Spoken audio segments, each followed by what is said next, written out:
You are listening to Big Trouble in Little Podcasts. And here are your hosts, Joe Dubs and Andy.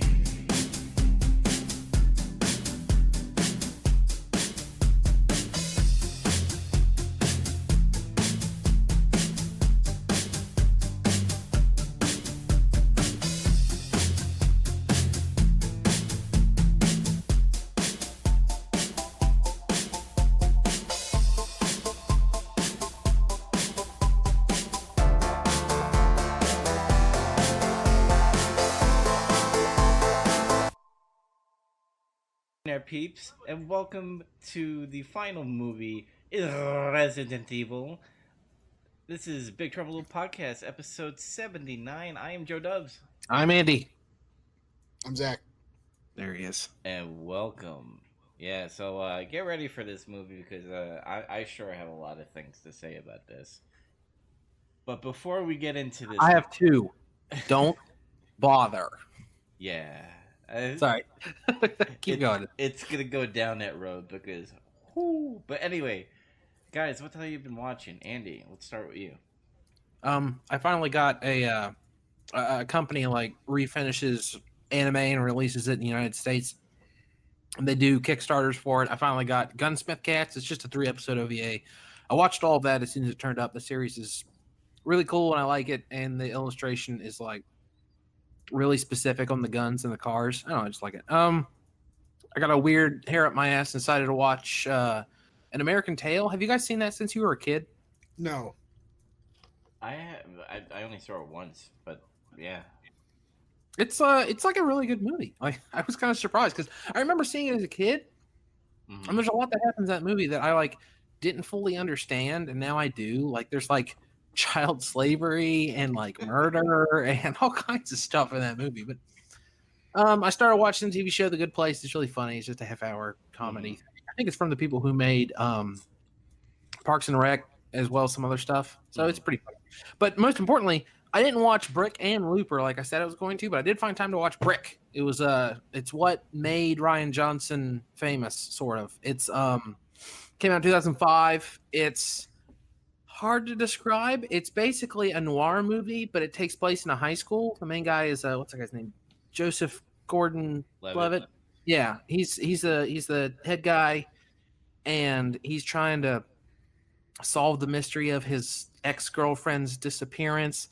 And like it just sounds like just a regular old drama. Like he's talking to other kids in the school, and they're getting wrapped up in drugs and stuff like that. But everyone talks like they're in like Double Indemnity or Laura or one of those classic noirs, you know, Long Goodbye, Big Sleep, that kind of stuff. And it's so cool. I just like there's several times in the movie where I like rolled my eyes because the main character's being like so Philip Marlowe cool. But it's I don't know, it's so interesting. I loved it. It was a really good movie. Nice. Zach, I'm guessing wrestling and Resident Evil. Yeah. I'm like a fucking mind reader. I almost said another word that I probably couldn't say because I'm dumb as fuck. Well, I've been busy doing stuff around the house kind of thing, so I haven't had a lot of free time until yesterday, really. Yeah, man. I got a lot of stuff on my plate too, and it's gonna get really crazy in a couple of weeks. But me, I've just been lazy, sitting on the couch because my parents are gone. So they went on vacation. That sounded wrong, like gone, like they passed away or something. But I watched 2 documentaries. I watched The Staircase. I watched it again because I totally forgot about it. I didn't notice until like the 3rd episode. I was like, hey, I already seen this before. But it's about a guy named Michael Peterson. He was a novelist, and his wife fell down the stairs and got killed pretty much. They arrested him, but they never could link any evidence of him killing her. But they still locked him up because of certain evidence that was very in the gray area. So he went to jail off of so-and-so evidence, and they pretty much documented it. It was really interesting seeing both the DA and the lawyers going at it and all the behind the scenes shit. And then I watched some Ted Bundy documentaries because Wait, why was the DEA involved? the what? Wait, did you say DA, not DEA? Yeah, it's a DA. I Oh, might have said DEA, but who knows? But I watched some Ted Bundy documentaries because that was the next on the list, and that's about it. I've been playing too many games more than movies. So You're you've been always watching a bunch watching of serial killer shit. yeah, you're always watching this like true crime serial killer stuff. Have you ever seen the movie The Thin Blue Line? Oh, I've heard of it. Oh, well, you should see it. It's really good. You'd like it a lot. Did you see the movie where Zac Efron plays Ted Bundy? Yeah, and we call it Malkovich is the judge and stuff. It was pretty good. Again, they always Hollywood it up to make it look good compared to what really happened. But it was good. Zac Efron plays a pretty good Ted Bundy, I'll tell you that. Surprising. Yeah, well, Zac Efron's pretty good. I mean, he's not the best, but he'll do. But I really want to get into this fucking dumb movie. Let's get into our final Resident Evil movie. Resident Evil, the final chapter. So, again, Alice always has to fucking say things, kind of give you like a recap. But oh my god, coming from Retribution to this fucking movie does not make sense at all. I mean, they try to like retcon it pretty much. I mean, I don't know. Again, what's up?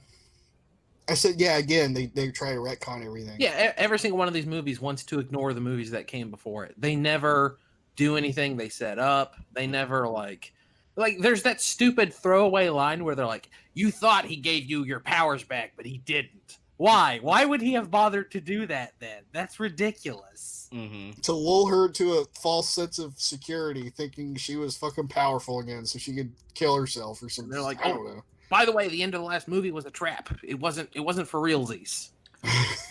God damn it. Yeah, I remember in the last podcast we were like, I wonder how the Red Queen is going to be this Terminator AI thing. Well, in this movie, she's a good person now. Because now there's, a person behind it. There's actually a human, the reason why, like, she had a certain aging disease or something. In the dumbest non-twist ever. Like, at the beginning, they're, like, calling her Alicia. Mm-hmm. And I was like, right away, it's like, oh, it's Alice. It's Alice. It's Alice. It's Alice. And then at the end of the movie, they're like, oh, you are that girl. And it's, what? Duh! Mm-hmm. I was like frustrated because they treated it like it was a surprise, and I had just spent the whole movie assuming I was supposed to know that. Not only that, it's like when they brought up the clones in the previous movies, they kind of, I felt like they did somewhat allude or like left it open to where like, she could be a clone too, maybe. I mean, yeah, it makes perfect sense. She has like weird amnesia and can't fucking remember anything past that damn shower scene. And neither can the people that make these fucking movies. Nope. What I want to say is that this is the least Resident Evil-ish movie that they ever made. No. Yeah, I agree with you. Alice kills a lot of monsters that look like they belong in StarCraft, not fucking Resident Evil. Mm-hmm. That's true. Like that fucking flying thing in the beginning, it looks like a mutalisk. If you don't play StarCraft, it looks basically like that. Mm-hmm. Wasn't there like a really tiny version of that in 5 or something, or am I imagining things? Yeah, it was like way smaller than that. Yeah. I just, maybe they took it from something at least. But I don't remember it looking like that crazy, though. What's up with the monster she fights in that room that it dumps her out of the vent into? Is that from a game, or was that made up? I think that was made up. Yeah, I think a lot of the shit was made up in this film, it seems like. Okay, yeah, I didn't recognize it, so, but I'm no expert. And I don't know what it is with Paul W.S. Anderson making everything like it's fucking Mordor. And, that when she goes up and she sees that person, she's like, I worked at a junkyard. I just learned how to make shit. And I'm like, oh, are they going to do some, like, medieval shit with that? Wait, nothing came of that. She was like, I need you to alter this. Yeah, they made a catapult. Did they? Was that it? I guess so, but it does. But you can make a catapult out of literally anything. That's the whole point of like a trebuchet. They made a catapult and they rigged up that whole building to have like the fucking boiling oil like bullshit. That's pretty much what they did. Did look cool. I'll give them that. It was a cool effect, I guess. It did look cool. Mm-hmm. Each movie had a different tone of color. This felt this felt like this doesn't have really color because it feels like Extinction Part 2. And it's got the same grading or whatever. It's like yellow. The water's gone again. Yeah, it's like it's all gone and everything's ruined. I was like, I kind of felt that way too. I'm like, is this Extinction? Yeah, I'm starting to get it mixed up now. Mm-hmm. And the thing that comes out of the water, I don't remember that. When I first saw that, I was like, oh shit, did they bring hunters into this movie? No, it's not a hunter. It's like I think that thing was supposed to be the zombies from Revelations. You know those weird, like, I don't know what the hell they're called, but the humanoid enemy in Resident Evil Revelations looks exactly like that. That pudgy, pasty, bloated zombie thing. Yeah, and there was like this hybrid of a licker / tyrant thing that they fought. And what was with this fucking movie that every gun had to have like a triple or double fucking barrel in it? I noticed that too. Like the one guy's using the two like double Colts, and she's got a triple barreled shotgun. Well, but they aren't arranged in the proper sequence. They're like in a row. Was that a real gun or was that made up? The double barrel Colt, I mean, those are real. I've seen those before. Yeah, those are real. That triple barreled shotgun thing, that's the Hydra. That's a gun that's in Resident Evil 5 and 6 and shit. Oh, well, I guess good on that. That was like something from the games. But yeah, the double Colts, they exist, but why in the post-apocalypse would someone have two? Because they found them, I guess. I guess, but it's like, man, I hate actually having ammunition. How can I expend it even faster? How can I fuck up somebody twice as much? It's just... The cast of this, I did not really fucking care about. I was like, oh, Claire's back, cool. I barely remember her in this movie. I barely remember anyone in this movie. The guy who plays Dr. Isaacs did an okay job. Mm-hmm. Wesker wasn't in it enough. Yeah, he barely did anything. And I can't even name another character. I can't stand Red Queen. Her face really fucks with me because of they like humanized her.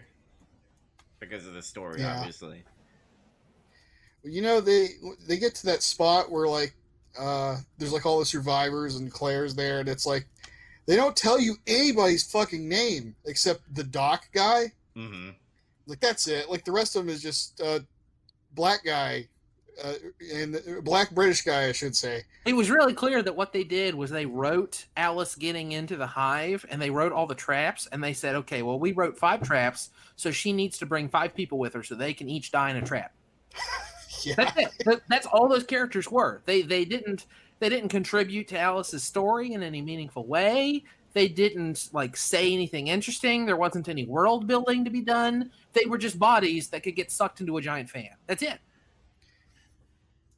That scene I actually kind of liked a little bit. I was like, oh, he's gonna reverse the fans. Wesker's gonna be smart because that's what Wesker is. Until pretty much a door falls on him.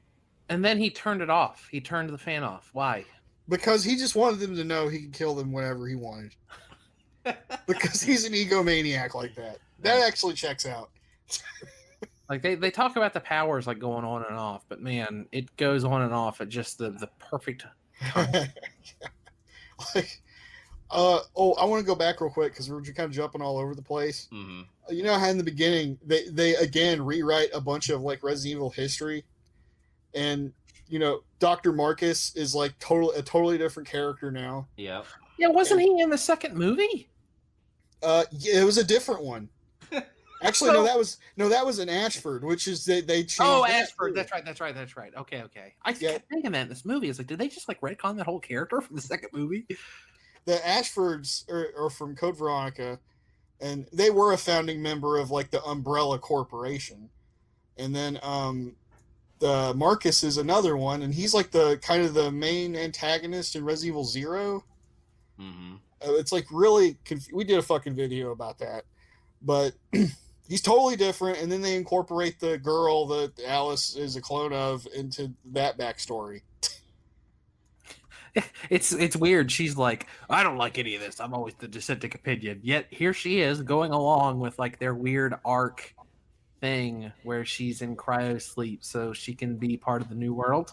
Yeah, and Yeah. And can we also talk that every situation Alice is in, she's always killing. Oh, not killing. Obviously, she's causing a lot of problems because Umbrella wants to capture her or kill her. So wherever she goes, and all these people that are in safe environments are dying because of her.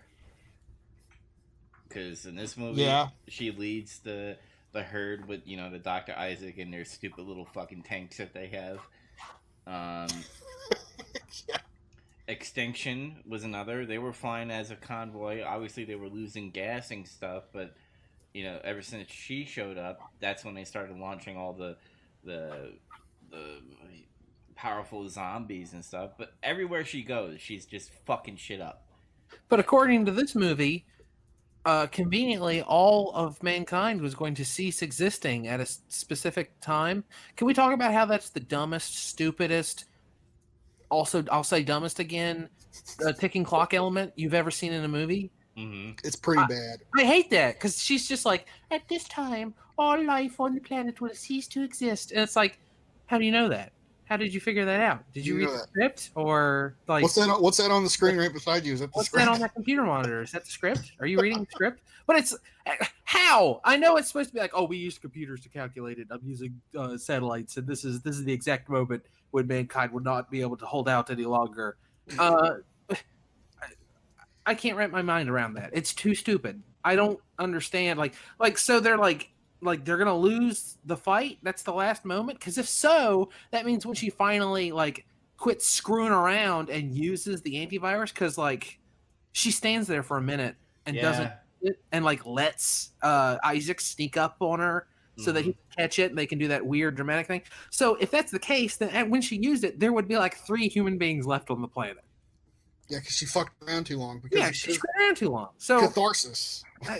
It's dumb. It's stupid. I don't get. It's a dumb ticking clock element. I understand the need. Like that's a really good screenwriting thing to do. Is like you add drama and a sense of urgency to your characters if you can have a ticking clock thing. But they had to do a better job than that. It had to be like, oh, there's a satellite and it's got extra T-virus stuff on it. It's going to crash at this time, and then mankind won't be able to, something like that. You got to add another element that I can believe. It's got to be that, or like that's when Umbrella's going to wake up. That might have worked, or something like that. It doesn't make sense that she's like, oh, everyone's going to die. It's going to be at 2:30 p.m. tomorrow. I'm sure of it.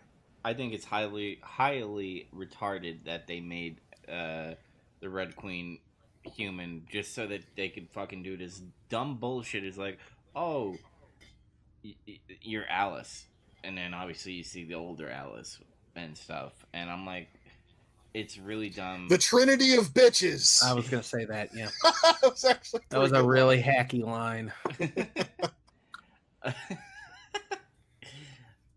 Just. Oh my god, it's so fucking stupid. Like, I did laugh out loud, and I shouldn't have because it's stupid.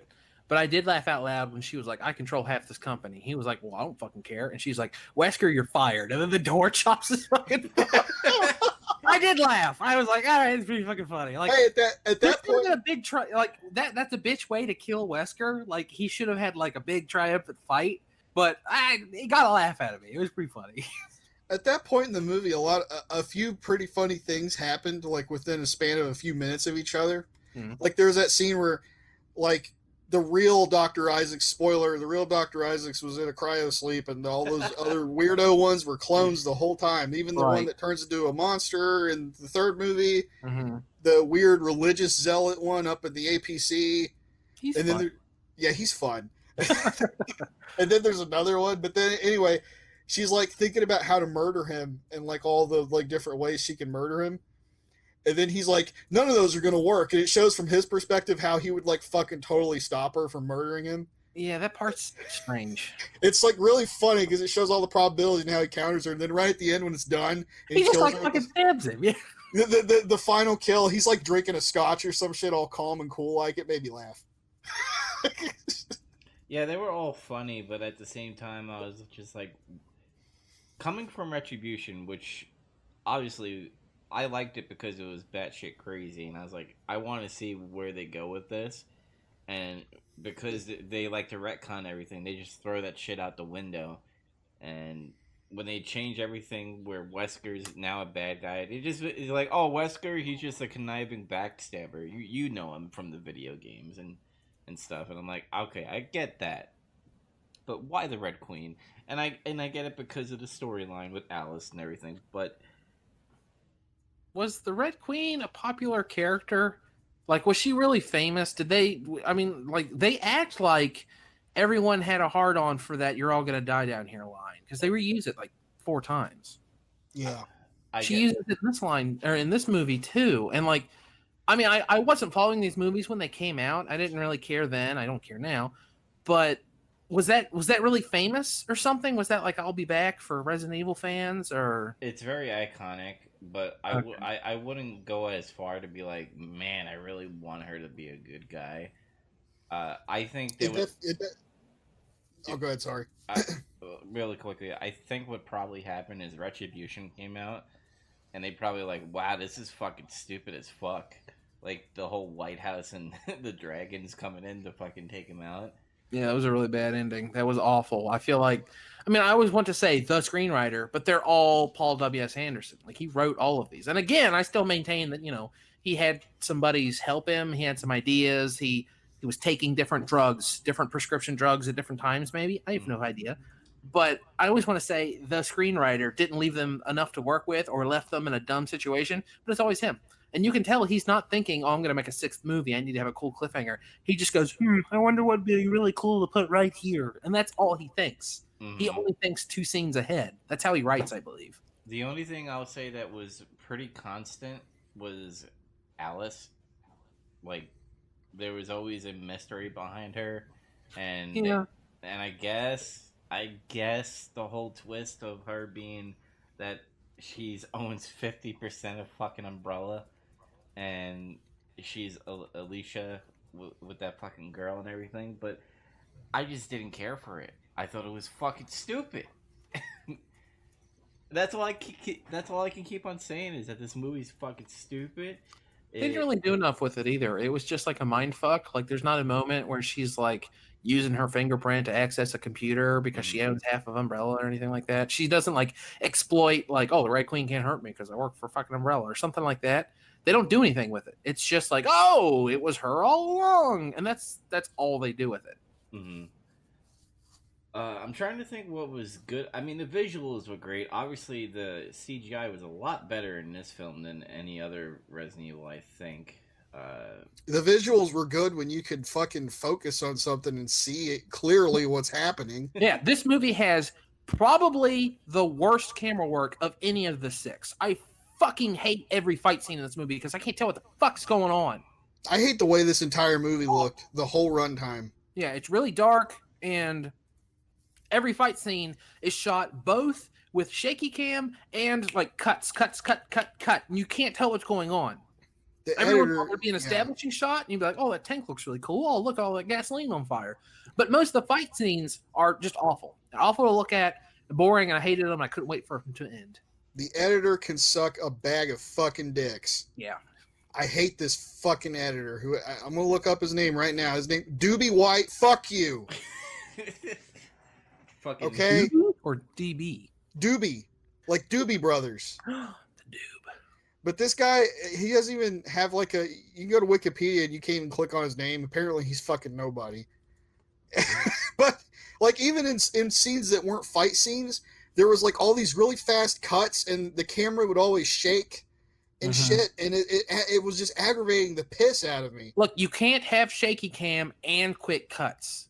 You can't do both. No one can No. tell what's going on. It's just like there's two characters in the frame, and then you cut. And now it's the same two characters, and one of them has a leg in the air, and then you cut. And it's the same two characters, and someone goes, ah, and then you cut. And then it's the same two characters. I can't fucking tell what's going on. Just show me a fight. Mm-hmm. Yeah, like that kind of stuff. That style is already like kind of a big peeve of mine. The shaky cam and fast cuts did both of them, and it was like the whole movie was like that. I mean, each one can work, not super well, but honestly, that started to be one of my compliments for movies is when I see it and there's fight scenes and I can tell what happened. When I'm walking out of the movie, it's like, oh, I can tell what was going on in all the fight scenes.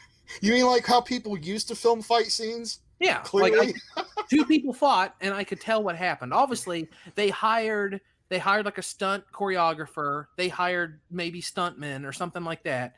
And every time someone fought, I could actually tell what was going on. That's really important. Yeah. But some movies, they just don't know. We'll just throw punches at each other. We're going to use 7 different cameras and bad lighting, and we'll just punch it up in post. Now, damn. now when they said you're human again and stuff to try to like feel bad for her when she might die at the end. Wouldn't you think you would take your life like seriously then if you know that you're human and you could die?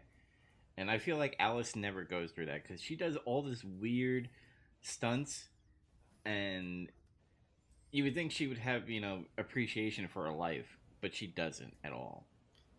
And I mean maybe you could put that as like surviving in a way. But there are times where I'm just like, well, you didn't really need to do that flip at all. You could have just shot him or threw a knife at him. I guess. I mean, she said it herself in this movie. My whole life, all I've known is running and killing. So I suppose when you put it that way, what is there to fucking appreciate about your life? If it's just an endless cycle of ridiculous, stupid violence. She was trying to have fun with it. I guess. I just love killing. I just love fucking killing people, man. I don't know. I guess we could talk about the stunt woman that lost her arm at this point. Oh yeah, I completely forgot about that. Olivia Jackson, I think her name was. She's still alive. Yeah, do we know what scene she lost her arm in? It was one of the motorcycle scenes. There was a couple of them. I think it was the one where Alice went under a truck or something. Oh, that was like the car. Or the car, yeah, or something like that. And then like she lost her arm. It was like really bad weather conditions, and I don't think she was comfortable doing it under those conditions anyway. And they kind of talked her into it. Mm-hmm. And then yeah, she crashed and her arm had to be amputated. Like it was still intact. They had to amputate it after the fact. And the company told her like, oh, don't worry, we're gonna cover all your medical expenses. And then they fucking lied to her and didn't pay a goddamn thing. And it was like the fucking bullshit. Who's on the line for that? Like, is it the production company, or is it like was she like a contractor with like a stunt company, or? I don't know that much about that. Like, all I know is Paul Anderson talked to her personally, and I assume it was part of his production company, but I don't know which one's his, because in this one, there's like 3 fucking credits for production companies before the movie starts. This movie had like, it was 8 or 9 producers. Which is really fucking weird. 1, 2, 3, 4, 5, 6, 7, 8, 9, 10. 10 producers. Yeah, there's like 4 executive producers and like 6 regular ones. It's like, okay. Oh, and when they were like, "Oh, there's a mole in the group," I'm like, "It's Doc. It always has to be a love interest of somebody," and I'm like, "Oh, he loves Claire, so he must be the mole." Yeah, it was obvious because he was the only character besides Claire that they gave any business to. Mm-hmm. Hey, what happened to Jill and Leon and Ada? What happened to them? They died. Why? They died. When? Zombies. Because Zombies. Red Queen said that they did. Sorry. You saw Washington D.C. got wrecked. They did. It's like when this movie started and it was just like, oh, everything's wrecked, and it's just like, okay, so we don't get to see what happens. It just happened, and we have to accept it. It's like, where did they go? They're gone too. No, they wanted to do this fucking stupid Alice story, and I hate to say this, I really hate Mila Djokovic, however you say her last name. Jovovich. Why do you keep calling her Djokovic? Is it because you think she's a fucking joke?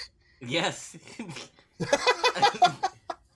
Because I maybe it's because of Paul W.S. Anderson, because I'd never seen any other movie with her. I've seen Fifth Element, and then I've seen that horrible like movie where there's an owl and shit, and something Encounter, I think it's called. Yeah, I think it's just called The Third Kind or something. Yeah, that one. It's the one where she's like a psychologist in fucking Alaska, and there's like abductions or something. I saw that too, and it was like, it was. Yeah, all her movies are. Like, I don't remember her acting being bad in it. It's just that movie itself was.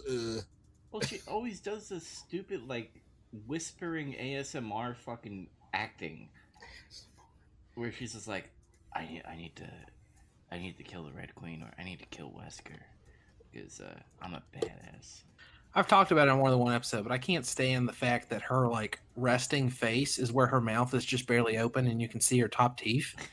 Like it makes her look pretty. It makes her look pretty, but it just looks so unnatural and stupid, and I hate it, and it's really distracting. It's like a modeling shot, but you're doing it in a fucking movie. She stands in that like 3/4 sideways. It's on all the movie posters. Yeah, it's because fucking Paul Anderson knows the right angle to get her. It's like, yeah. I guess maybe I just have a tiny bit of feminist in me, and I see that I'm like, I'm fucking stupid. I'm angry. Every movie that came out for this fucking series was like, it felt like another movie.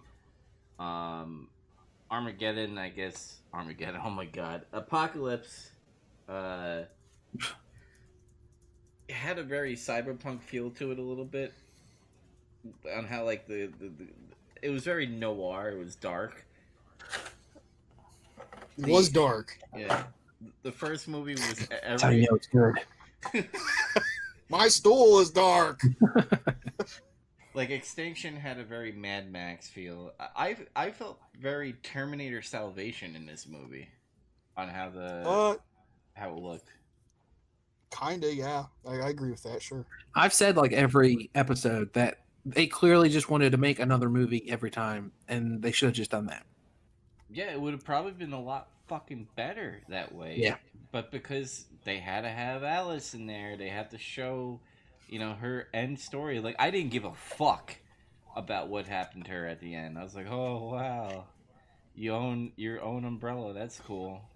Or they were like, "Oh, you got this chick's memories. Good job." And I was already like playing on my phone. I was like, "Is this movie fucking over yet?"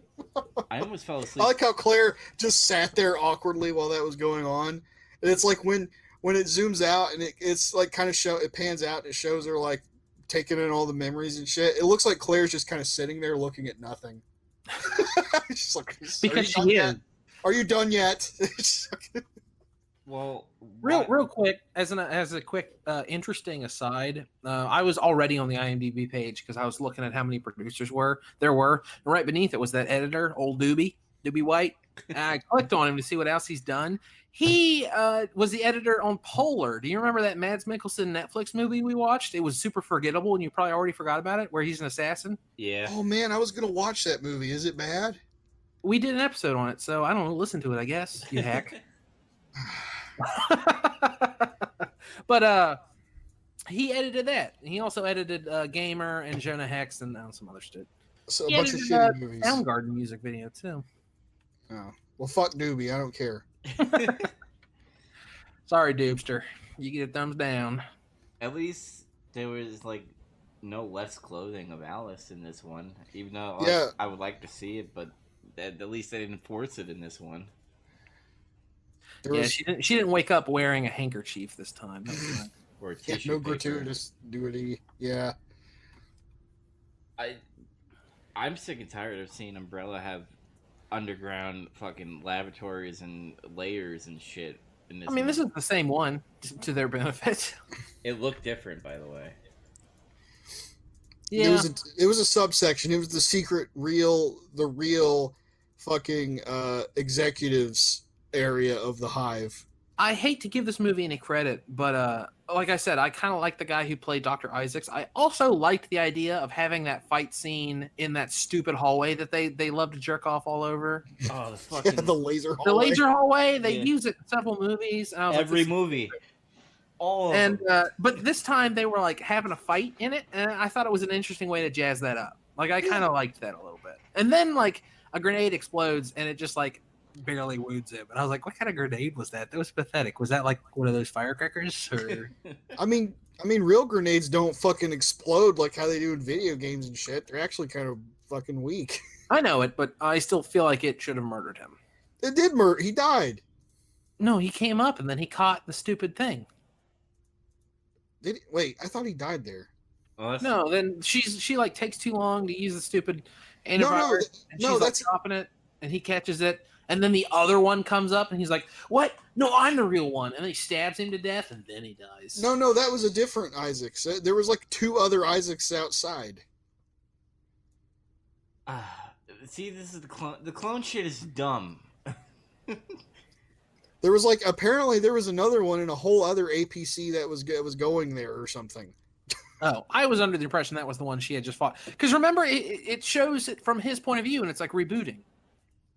Maybe it was him. I don't know. Okay, I don't care. Fuck it. Because it was dumb anyway. Like, they set up so many situations, be like, oh, we're doing clones, guys. We have a lot of... Every character you saw in the movie, there's a clone for that one, so that's why they bring back all these characters. Yeah, they had a lot of fun with it in the last movie, and then this one, they're just like, whatever, we don't care. Where's all the Wesker clones? It's bullshit. Yeah, you see that's what they should have done. They should have had like a big scene where Claire fights Wesker and like barely wins, and then like a door opens and 3 more Weskers come in, and she's like, "Oh fuck!" and then like has to fight them. That would have been great. By the way, it's bullshit that his foot gets cut off. And I guess he dies from that. That's Well, fucking lame. he dies from a bomb. Remember, she puts the stupid trigger in his hand. She's like, "As long as you hold down on this button, you keep Umbrella's dreams alive." Well, I guess he like passed out or died from blood But yeah, loss. he eventually lets go of it, and everything explodes. But that's like fucking dumb. He's got the virus bullshit in him. Because hey, remember in the previous movies where he died? He allegedly died in an explosion and survived it somehow. Yeah, in the helicopter. Yeah, like he can fucking regenerate. Why can't he just regenerate his foot? True. He has powers, and then he didn't get to use them at all. He just got fired. Maybe He got tired. maybe He was done. maybe he was maybe he was dumb as fuck, and like when he supposedly, gave human powers back to Alice, he gave human powers back to himself like an idiot. Oops, he switched the serums. He thought he was injecting himself with his daily dose of insulin. He's like, "Oh fuck, I don't have powers anymore, God damn it, fucking diabetes. and my blood sugar's too high." Fucking. Is this T virus or Humalog? God damn it! Oh man, I wish Wesker was important in this movie. I wish he did more. I want a spinoff where he just like gets an old IROC Z Camaro and drives across the post-apocalyptic America and just like hangs out and meets interesting people and like, Fights. he's on a cane because he's got like a fake foot and shit, and he meets interesting people. This guy's like, I used to be the governor of the someplace and something, and he finds water and he fights a kung fu master, and he just like learns about life. It sounds like a pretty good movie. Better than every fucking Resident Evil movie we saw.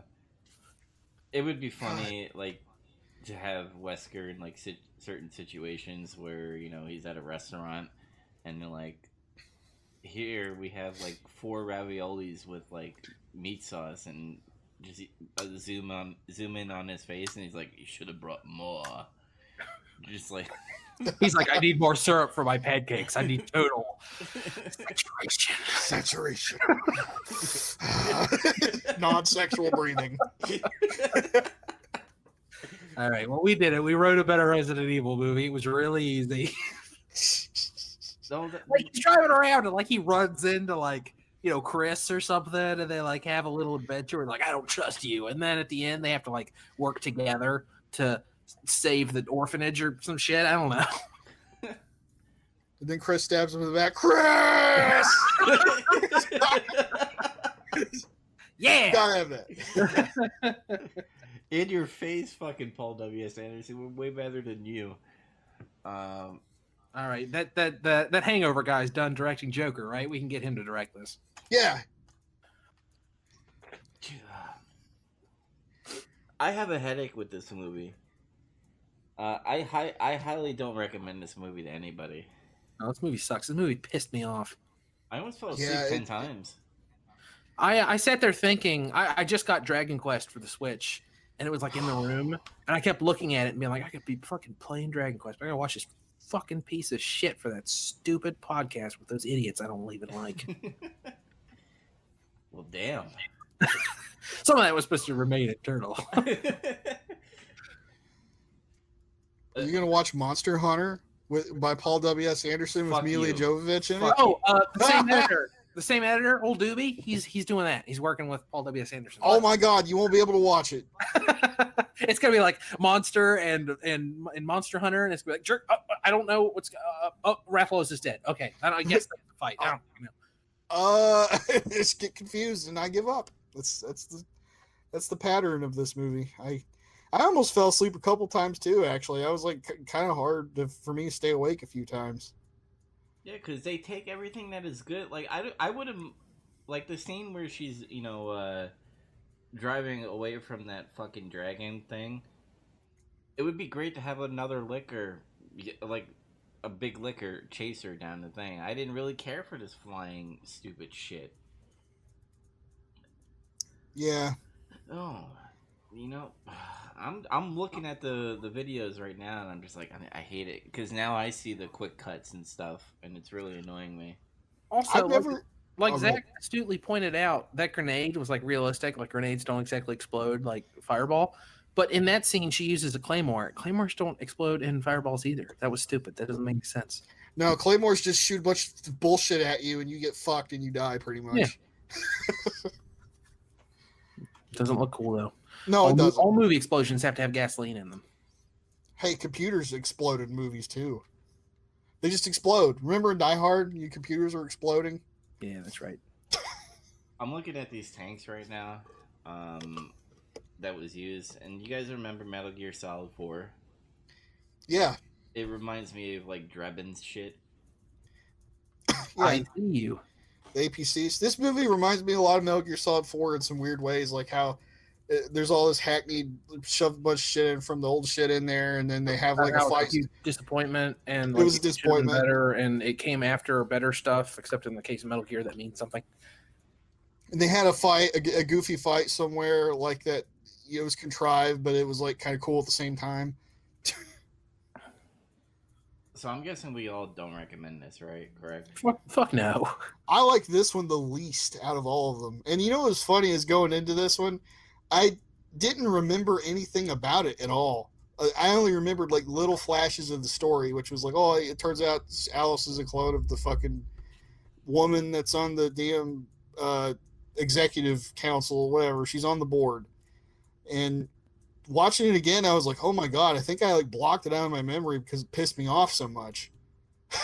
I've never watched a movie that just aggravated me with how it was filmed like that. Yeah, like I said, this movie just pissed me off. The editing pissed me off, and not being able to play Dragon Quest or watch Looper or something better pissed me off. I think if it was just filmed and edited normally, it would not be anywhere near as abrasive.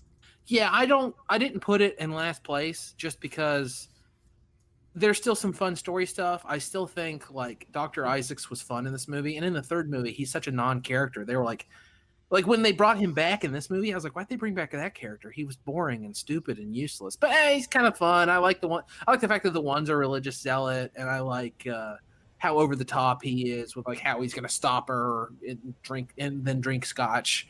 That stuff's fun. It had a cool the fight scene in the laser chamber wasn't the worst. Like it was shot in a way that I kind of understood what was going on because they have to show you that she's jumping over the lasers and stuff.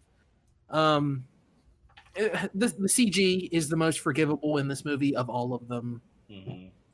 So I didn't give it last place or anything, but man, this movie's so fucking frustrating. This is the only movie that made me almost fall asleep. I think that's why I put it in last place. I didn't really care for any of the scenes. I thought like you just said, the fight scene was pretty good in the laser, but like everything else, I kind of yelled at my TV a couple of times. Mm-hmm. Where I'm just like, why? What is this? Like, Resident Evil 1, the 2002 film, was way more of a Resident Evil movie than this, and that was boring as shit. Yeah. The first movie. I thought the first one was more boring than Final Chapter. I don't know. I found Final There's Chapter. too many times in the first movie where like nothing was really going on and I didn't understand the stakes. Like they were just trying to get to the Red Queen and then they were just trying to get out. And that's kind of that whole movie. And there's like a part where there's like a flooded room and I don't know, this stupid giant liquor at the end was lame. And at least this movie had like, I don't know what that monster was in that room with all the pillars, but it was cool looking, I guess. It was an interesting fight. I don't know. I still give it the edge a little bit as far as being boring. The fight scenes look like trash, but in between, like you don't get a cool scene like them dumping burning gasoline on hundreds and hundreds of zombies. You don't get a cool scene like that in the original Resident Evil from 2002. I thought it was silly. I was like, all right, it looks cool, but you didn't have to open up the gates like an idiot for that one. Oh yeah, that fucking scene. They see one survivor running away from all those zombies and fucking tanks, and Alice is like, open the gates. Open the gates. But survivors are really important, though, right? How many did you say there were? Like 400 or something? 4,000 something. 4,000, sure. So, yeah, actually, out of 8 billion. So, yeah, actually, every human life would be really valuable at that really point. Precious. Like, I know 4,000. It's stupid. I don't want to cut this movie that much slack, but I get it. It's like, you know, a human life is insanely valuable at that point in the story. I mean, there was a vagina and there was a dick in there. I mean, they could repopulate. Yeah, I will say this too about that whole segment there. Like, I like how she just kind of came into like their little survival hovel, and they just gave her command of all of them. Mm-hmm. Like, she's just like, I mean, I get Claire knows her and she could vouch for her and stuff, but it looks like there's already like a command structure in place. Mm-hmm. And then it's just like all of a sudden she takes over, tells everybody what to do, and they all listen to her. I also like that scene like almost invalidates the usefulness of firearms because they solve all their problems with gasoline. All the gun sounds in this movie sucked too. Oh, I agree. Oh my god, I've been thinking that through several of these movies. Like a lot of the pistol sound effects and the assault rifles sounded really weak. They all sound like generic plugins for like After Effects or like an audio editing software. Yeah. And the nail gun was not stupid. After Effects, whatever. Go buy a pistol, go out back and fire it in the air and see what it sounds like. It won't sound like that. Go get a nail gun and shoot it at your hand. Why do you want our listeners to harm themselves? Because I almost harmed myself watching this movie. Well, you shouldn't see Joker then when it comes out. You might go crazy. That's probably true. We do live in a society. All right, Andy. So where did you rank the final chapter? Fourth. I thought it was definitely better than the first one, and I really struggled with whether I thought it was better than Apocalypse or not. And it might just be because it's not as fresh in my mind, but I remember that stupid Nemesis outfit, and I was like, "Yeah, no, I'll give Final Chapter the edge, just barely." Actually, I'm gonna make a little adjustment. So, Zach, where did you? Actually, before we get to Zach, so you have Afterlife at 1, Retribution at 2, Extinction at 3, obviously Final Chapter at 4, Apocalypse at 5, and then the first movie in last place. Yes. Zach, what about you? Where did you rank the final chapter? I put it in 5th, above the original movie. Oh, so here, right at the 11th hour, you and I finally have a deviation from our lists. Yeah, you like this one a little bit better than Apocalypse. I don't, because here's the thing: I can watch Apocalypse and it won't piss me off. Yeah, I mean that's a fair point. Like I could be easily swayed. Like I'm not super. That's the only part that I'm a little shaky on. And really, it was just I had just seen it and I thought it was a more interesting talking point. And again, it has the more forgivable CGI. So I get it. I had more fun with Apocalypse, and it was definitely a lot easier to watch. All right. Dubs, you did a big shift. Yeah, because I actually thought about it because I really loved Retribution. Because of how crazy it was. Afterlife, I thought it was okay. It was in good steppings towards Retribution. You let your opinion get changed a lot. I've noticed. Mhm. I always right here in the 11th hour. You do this a lot. I should be a tastemaker. I should be one of them trendsetters on the YouTubes. Well, Dubs reached the end and he looked back and he just, hindsight's 2020. Mm. Yeah, because I thought I was a little biased on Apocalypse. The only reason why I like it because of the character Nemesis, not because he was in a rubber suit, just because I like Nemesis. And I was like, it was pretty a shitty movie if you think about it. I like Nemesis, but Nemesis is a fucking joke in that movie. That's like, I figured you would be offended by that. I mean, Nemesis was bad and that movie was bad, but let's not kid ourselves. All 6 of these movies are bad. Oh, yes.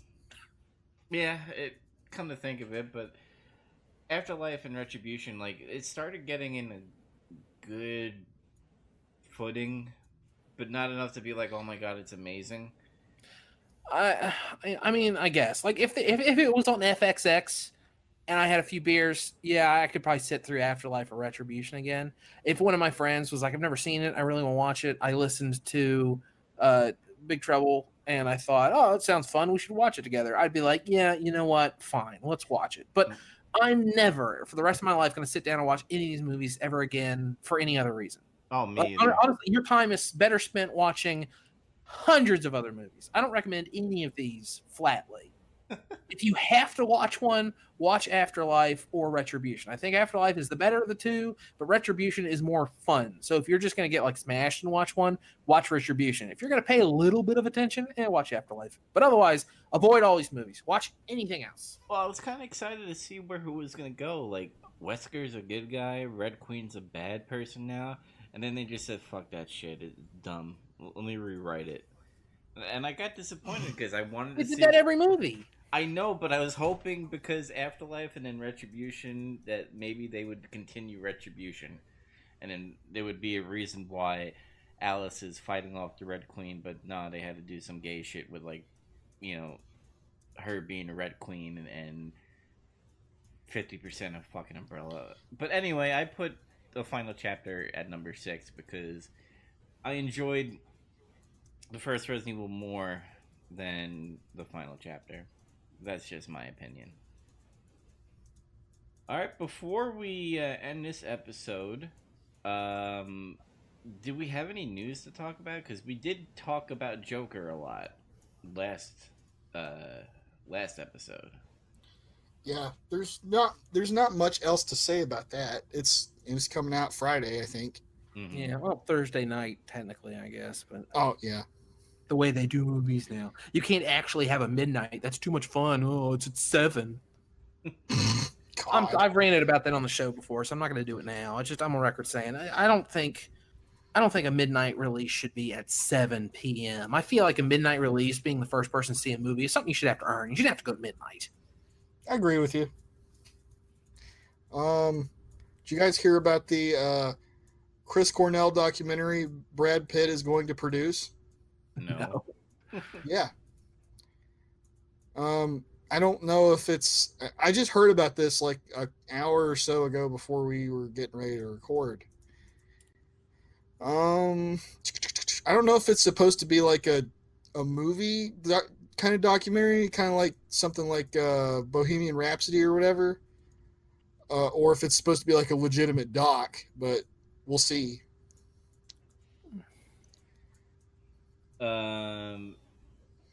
Do you guys feel that DC might be turning around, like, in a good way?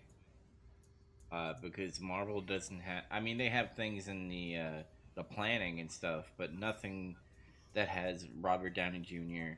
or Well, Chris just Evans. because just because Marvel doesn't have stuff coming up doesn't mean DC's doing better. Like it's not yin and yang. They could both be doing good and they could both be doing awful. Well, they got James Gunn bringing in the new Suicide Squad, which, by God, their fucking cast in that was huge. But Yeah, it's a pretty big cast actually, like in terms of like the people in it too. yeah, because I'm like, wow, Um, that's a lot of good actors. But then again, it's DC, and DC, just like Marvel, likes to put their hands in shit, and sometimes it's more damaging with DC compared to Marvel.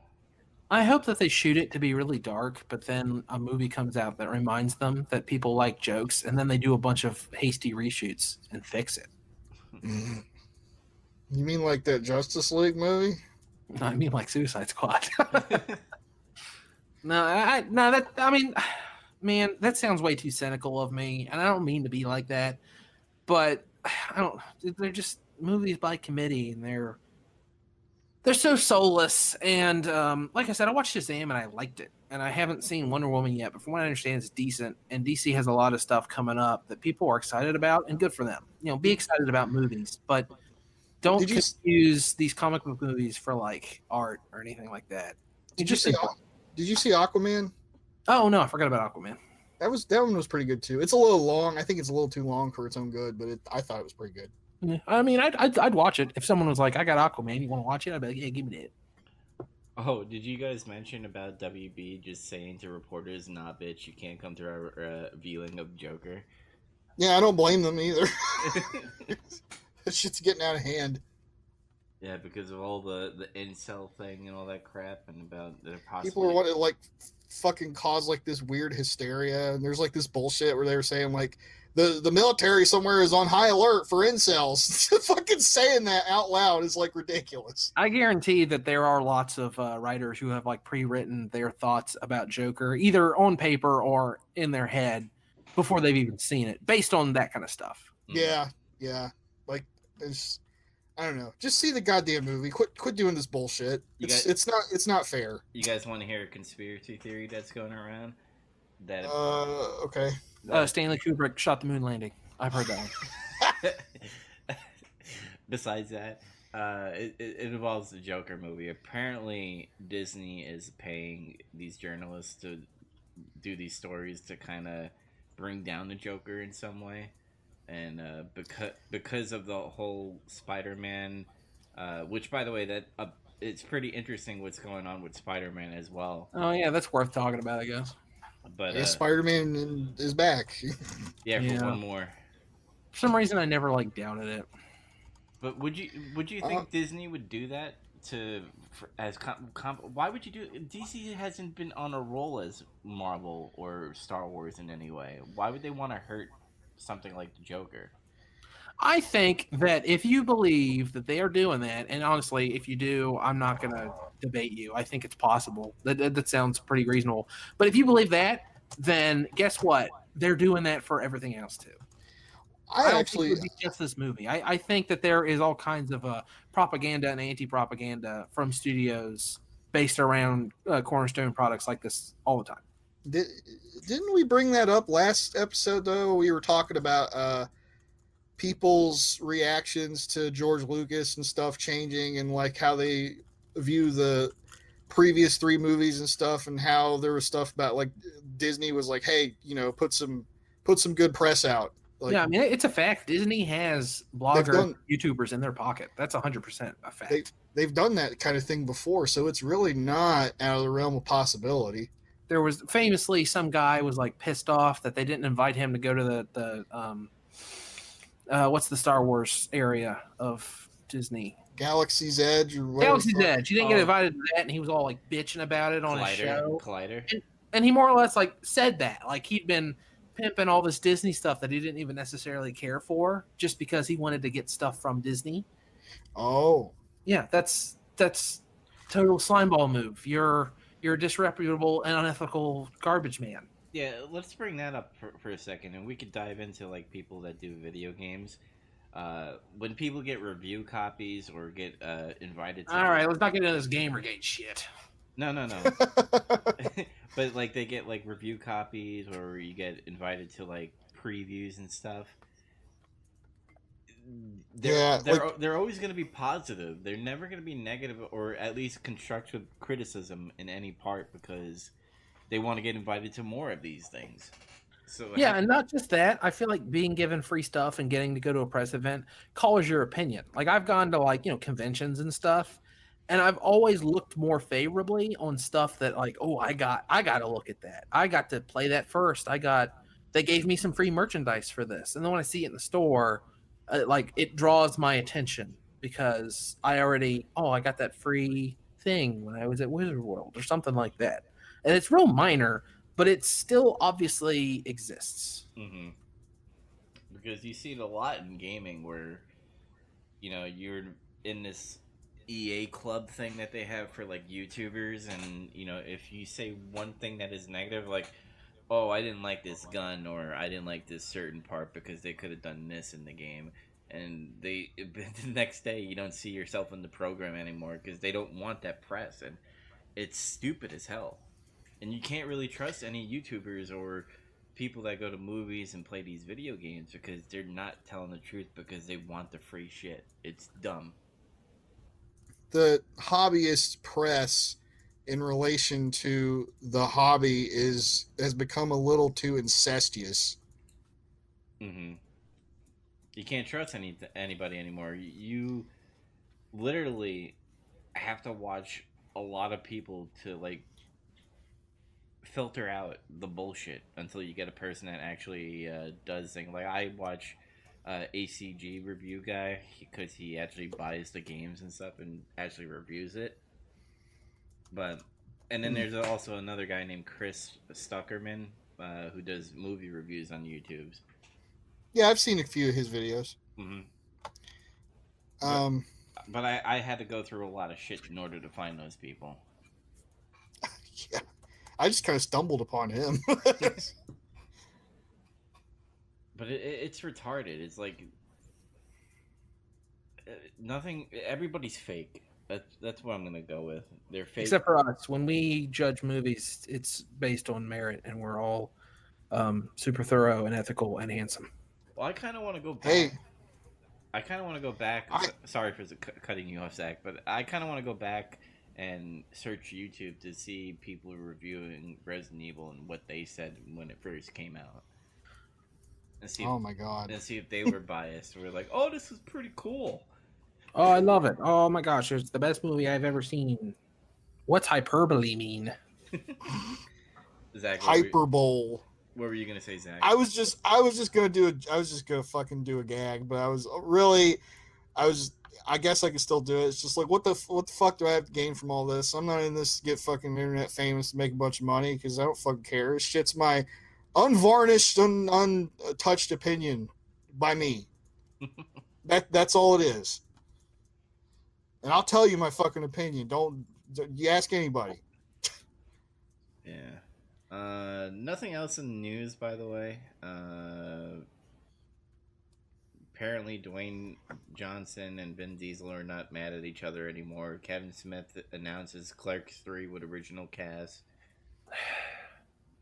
What was the side? That was me. I'm sorry. You not want to see Clerks 3?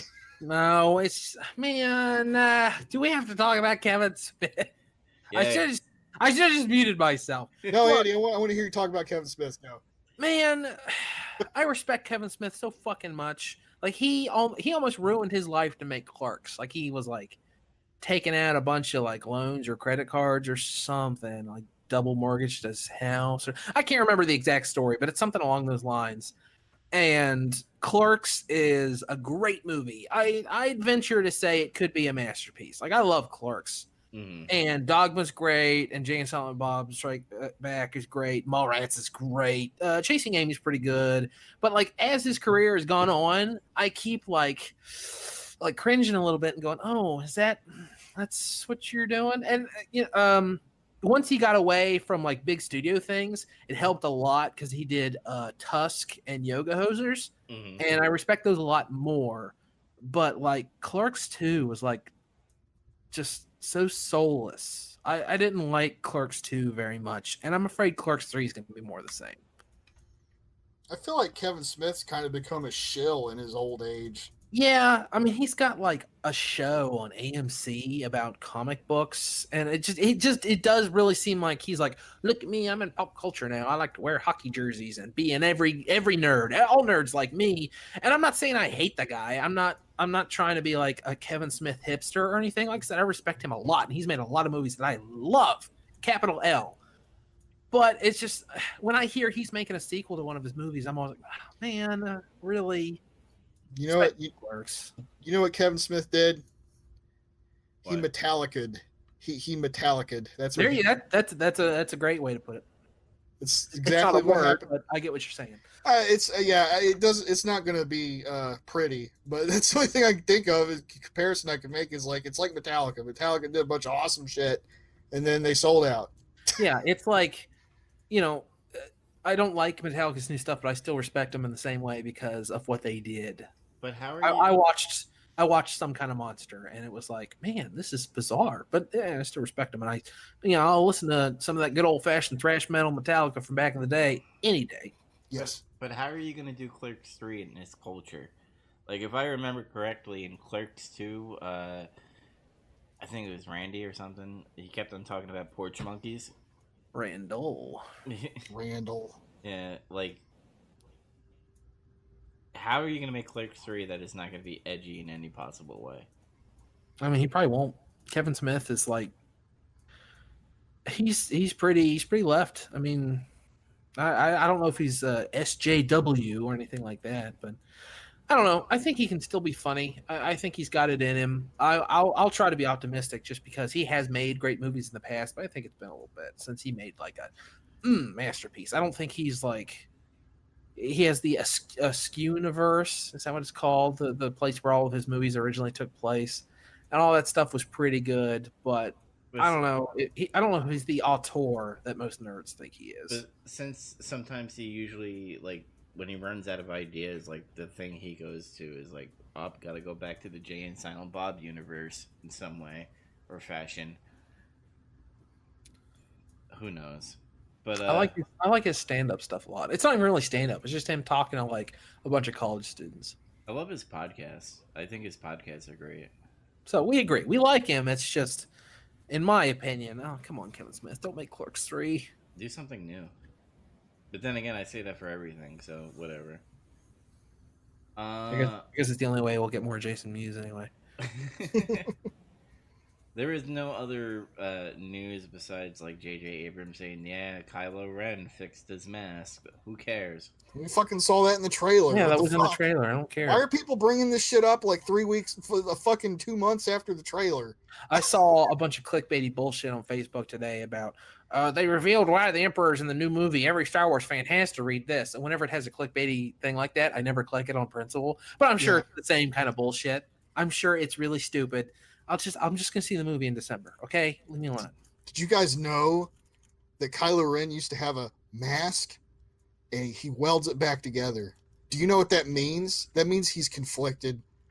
And I see they announced all the new toys, and we got our first good look at the Knights of Ren. Did you know there's new Mandalorian Lego toys, and if you look at them, you can clearly see the new minifigures. One of them's wearing a red cape, and I love obsessing over tiny little details about Star Wars for no reason other than people on the internet think it's really important. So I feel important when I bring it up on Facebook and on Twitter and on Reddit and on Instagram and on LinkedIn. They don't like it on LinkedIn very much. Like, subscribe, follow.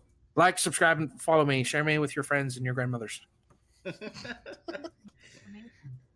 your home and work addresses, What? tap the notification I've sent to the Alexa app on your phone.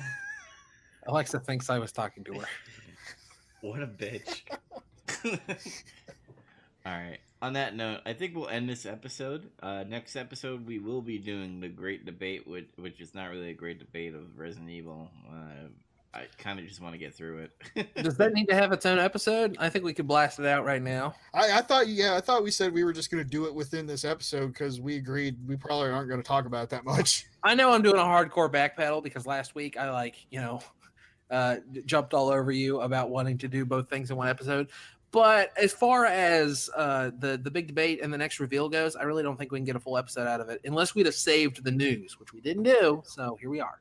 All right, so This is a supersized episode. Super Cena. There we go. Had to put wrestling in there. Yeah, Super Cena. So Afterlife is number one, right? Yeah, I guess because I'm the only one that is against it. I mean, if you've got an argument, I'll hear it. So is this how we're just going right into it? There's not like a fucking decor that we have to follow here or anything.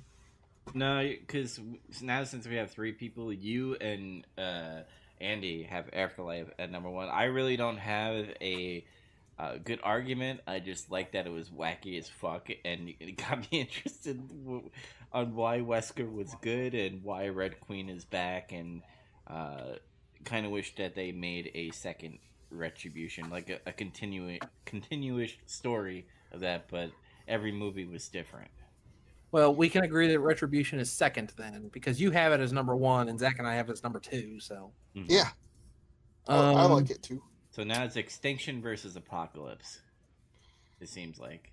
Look, my best argument for Extinction is you got to admit the stunt work in the prologue was pretty badass. Mm-hmm. Yeah. I liked a lot of the action. I'm gonna have to agree. There's really no debate because the director was actually good. Didn't he do Highlander or something like that? Yeah, he did legitimate movies at some point. Wait, no, I'm confusing. I was thinking about the prologue to Afterlife. How does Extinction start? I don't remember how it starts now. Extinction started with Alice explaining things again, where she was like, the T-virus pretty much but after that ate the water.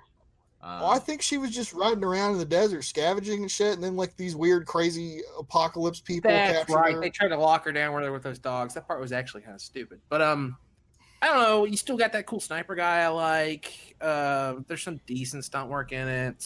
There's some cool moments. Claire's in it. Carlos dies, and it's cool.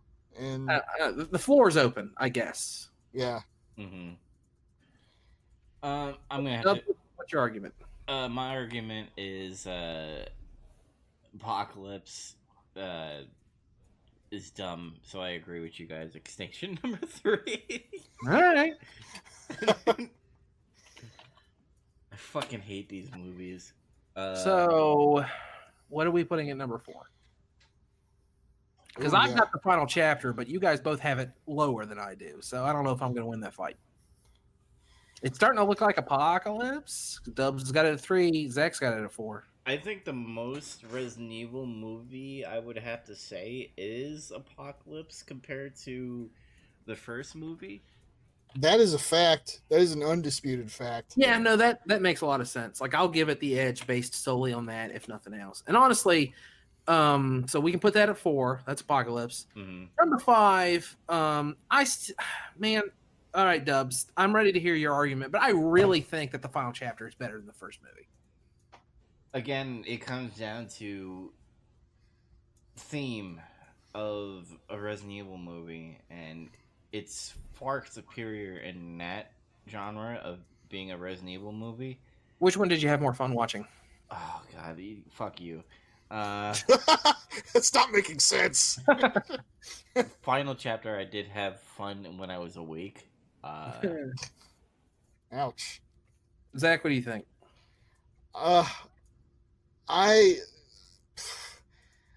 There's more goofy shit in Final Chapter that amuses me.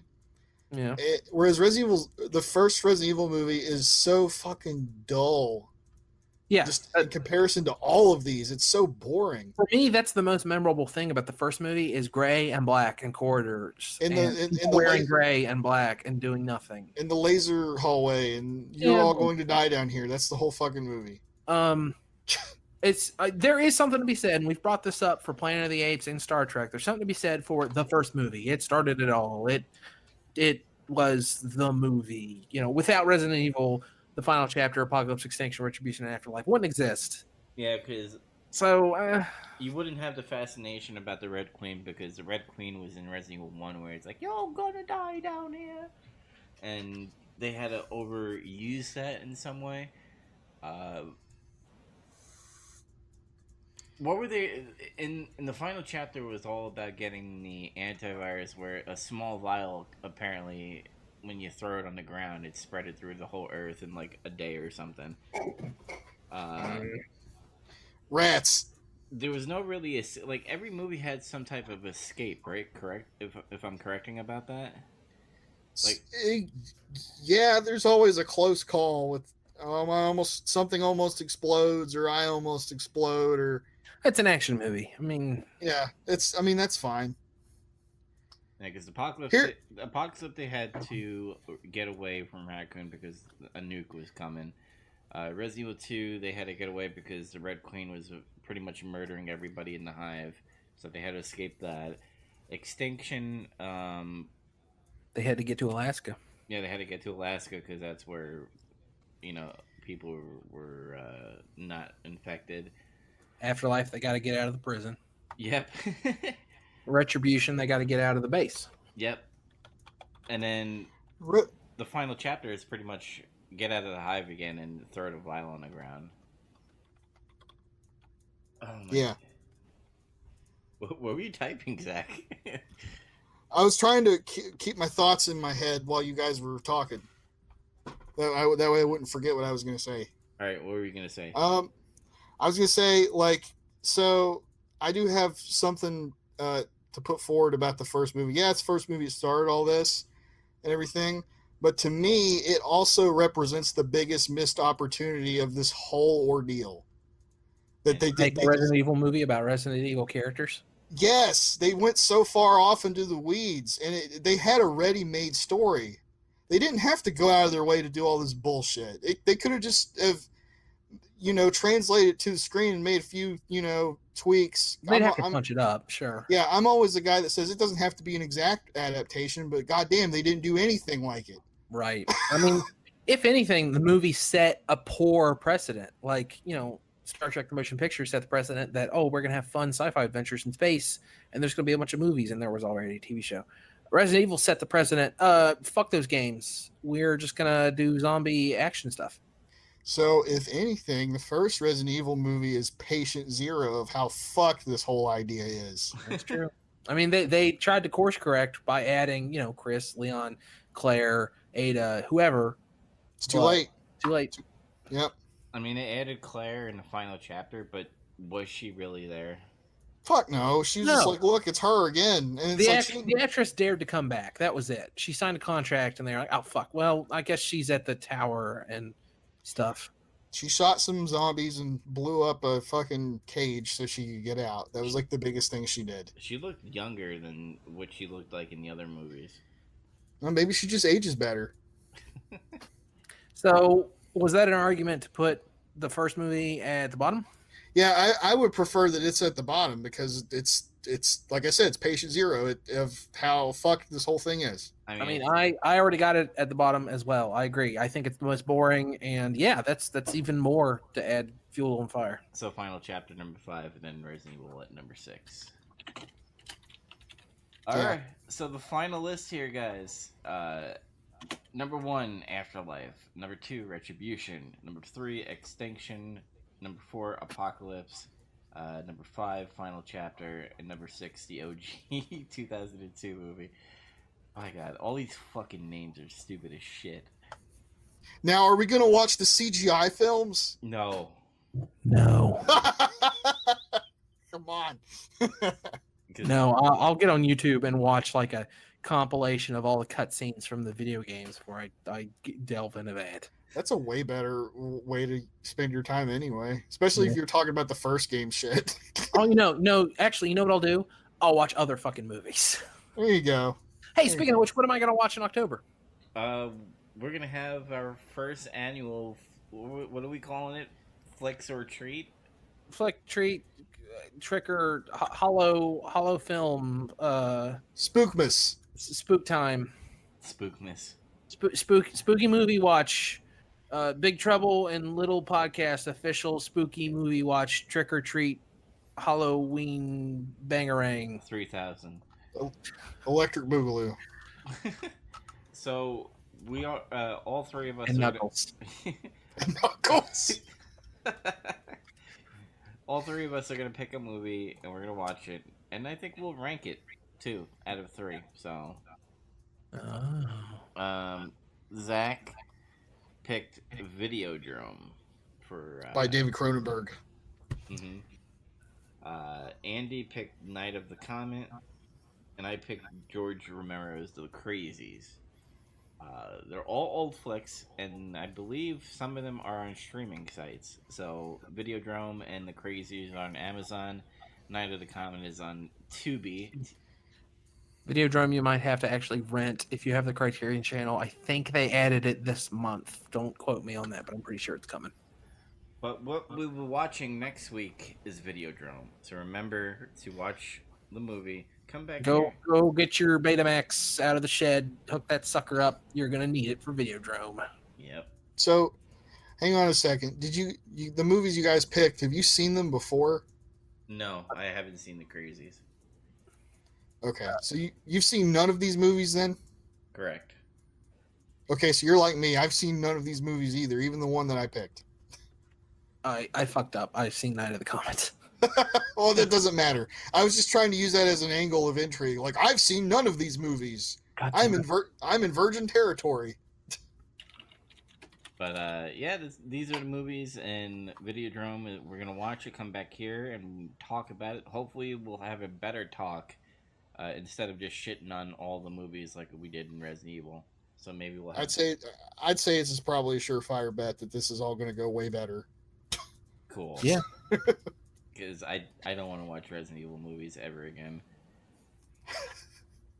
This was your idea. Yeah, I know. But which, by the way, they are rebooting the Resident Evil movie franchise thing, and I don't know who they're doing it with, and I hope it's not Paul W.S. Anderson.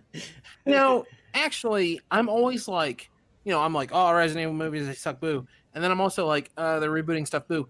But honestly, they always reboot stuff that's already good. I don't need to see like Back to the Future, Ghostbusters, Back to the Future, stuff like that. They're already good. The Resident Evil movies suck. Maybe if they reboot them, they'll make them good. Maybe. Yeah, this is an example of why don't you guys do it to something that actually could use it? And this is an example of that. Yeah, I guess I'll wait and see. It's like the Doom movie with The Rock, and now they're doing another Doom movie, and it looks even worse than The Rock movie. Yeah, apparently it fucking sucked. And I heard like the biggest sin they committed was that they talked about the Doom guy, like they revealed his identity and shit, and he was killed off screen in the movie. Yeah, and people are fucking pissed. And I don't blame them because you can't kill him. That is literally man too angry to die. He can't be killed. I love it. They always fuck up. It's so clueless. Like,